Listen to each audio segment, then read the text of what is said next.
So I'm sitting there watching Raw, and the first segment ends, and I'm sitting there through the commercial break, just looking at the TV with a blank stare, trying to figure out if Damian Priest is a good promo or not.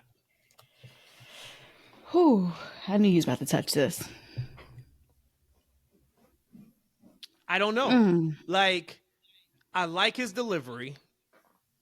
I like, you can tell those are his words. Because remember, back in the day, everybody had the same cadence and used the same words.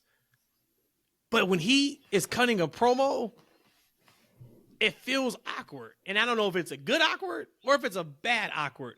But he's the only one that has these type of awkward promos. Think about the promo with him and Jay. Awkward. Jay never had an awkward promo with anybody else, really. And you think about on Monday on Raw against Drew. You got an awkward promo against Drew McIntyre. Guys, is Damian Priest a good promo or not? A year ago today, I was just, the leading the charge, put the title on Priest, or whenever he won Money in the Bank, Senior Money in the Bank, put the title on Priest, put the title on Priest. He has the aura. I don't know what changed since then. Maybe because he is talking more.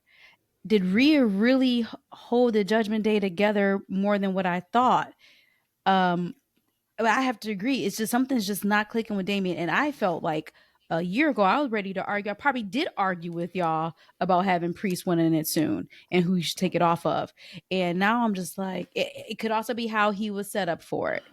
We thought Punk was coming. We thought it was going to be Drew and Punk. And then that all kind of fell through. And now it's just like, okay, here you go. Take the belt. Just hold it until we know it's a temporary thing. Well, I think if it feels like it's a temporary thing, and maybe that's just how we feel about our wrestling IQ. Like, well, we know this is not going to be last all long. Due it's respect, not going to be meaningful. all due respect, Rhodesia. All due respect. You said, hey, I'm going to give it up. All due respect. What you talking about ain't got nothing to do with if he's a good or a bad promo. I don't care about his title run. I don't know what happened. Care about people being injured. I don't know what happened. I don't think so. I just said it. I said I don't think that he's a good promo right now. I don't. Where I loved him before. And I think it's because now he is taking more. Did you love him or did you love his promos?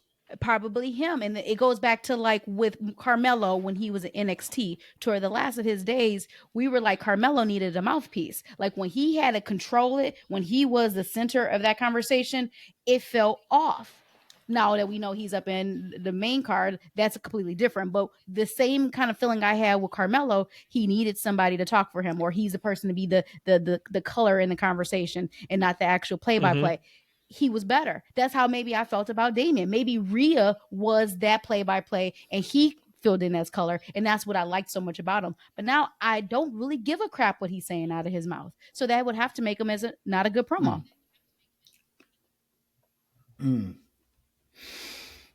I don't think he's a bad promo. I don't think he's a good promo. I think he's there. Part of the whole thing with him right now with his title range is that he's kind of playing like this tweener character. I'm about to turn type character. So he's not really leaning towards being heelish, right? But he's not heroic either. So he's cutting these kind of like in the middle type promos, right? I'm not a bad guy, but I'm not a good guy. I'm the guy. I don't know. Whatever he's trying to do. Who said that? Like, I think that's the difference. Was that Roman? Somebody, who said that? Who said Razor? That? I don't know. No, it was somebody. Oh, no, that was Roman. That was a big dog Roman. Man. Yes. That was big dog Roman. That was big dog Roman. I know somebody said. I can't think of who it was. Yep. I remember that now. Yep. Maybe that's the problem right now is that he's stuck in mud. Because like, what you mentioned about Carmelo, Rhodesia, I told you, hey, give him some time, let him do his turn. It's because, he was in this thing to where, oh, shucks, Trick, we like, we're doing things differently right now, Trick. We can't do that anymore, Trick. Like, he was just stuck in this mud to where he wasn't a heel, but he wasn't a baby either. And I think that's where you're finding out with Damian. I just think even when Damian was leaning into being a heelish, I don't think he was one of those, let me carry a segment on the mic type guy. Like, that's just for me. I never thought that he's good in a soundbite. He might be good in a group. He might be good in a led interview, right? Like let's say Renee Paquette. Like she's really good at leading somebody, during the interview, right? Get the most out of the interview, and usually it's a pretty good one. Like that's what he kind of needs if he's going to be out there that long for someone to kind of move him in there. That's just what I think he is. I just don't think his character right now is as good as it needs to be to carry these segments with Jay or whoever at the moment. They need to go ahead and do something with him. Like I'm actually looking forward to him, losing the championship so he can go ahead and do whatever character. Because I feel like right now, you guys talked about Judgment Day. I think you guys were saying months ago, like you were ready for them to do something else or break up, whatever the case may be. Yeah. I didn't feel that way. But like right now, without Rhea, like I just don't like this group. Like it seems like with Priest acting the way he's acting, Finn looks cool, right? But he's not really a mic guy at all, right? He kind of just plays off the rest of them. JD ain't really that cool, right? He's pretty funny. I don't know. He's actually really good. I like JD. But not on the microphone or anything like that, right? No, he's but like, everything else. He's the guy who gets panned, right? And I like Dominic, but Dominic was really good at playing off the rest of them.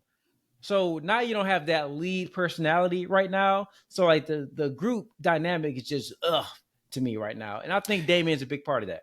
Well, that, and then too, you're talking about two of your bigger personalities are injured. Dom is still there, but he's not cutting promos because he's not working, right? Like now his thing is really strictly kind of just live. So he's not talking now. And I think the problem, which sucks maybe for Damian, is this may be what we remember from this title reign, because I don't think he makes it past Drew McIntyre, CM Punk, Gunther, and Finn Balor. So say if he loses to any of those four in the next few months, he's still going to be in that role that he's in right now. Because what it feels like and what it felt like now, maybe it's changed, but what it felt like for the longest was this was going to end in the implosion of Judgment Day and him and Finn fighting for the championship. I mean, I thought it was back in the day, I thought it would be for like the briefcase. And they kept pushing it back and kept pushing it off. I just don't know if Finn has enough like push behind him right now, but I don't think we're getting that now. No. But yeah, like that's the part. Like I feel like by the time it's said and done, when he loses it, we don't talk about transition champions. If this continues, I don't care if he holds it through Survivor Series. It's going to feel like it was a transitional title reign. We joke about this, especially in our household. I wonder if psychologically this is also the reality. And I thought about it initially, and I thought about it even more because what you just asked about I'm not the guy, that guy, I'm the guy, whatever. We joke and call him ROH Roman. So Eshaun, I don't know if you know this, but we always call Priest ROH Roman. Do you think just because of the cadence that he has, how he walks, how he talks, that he's similar in body size and shape and look to Roman, and he's not Roman, that might be some reason why you're like, oh, this is like a discounted version of Roman Reigns, so I don't care about it? Do you think any of that has something to play here? No, because let the internet tell you he's more bisexual Undertaker than he is ROH Roman. So okay, we can leave that would be incorrect.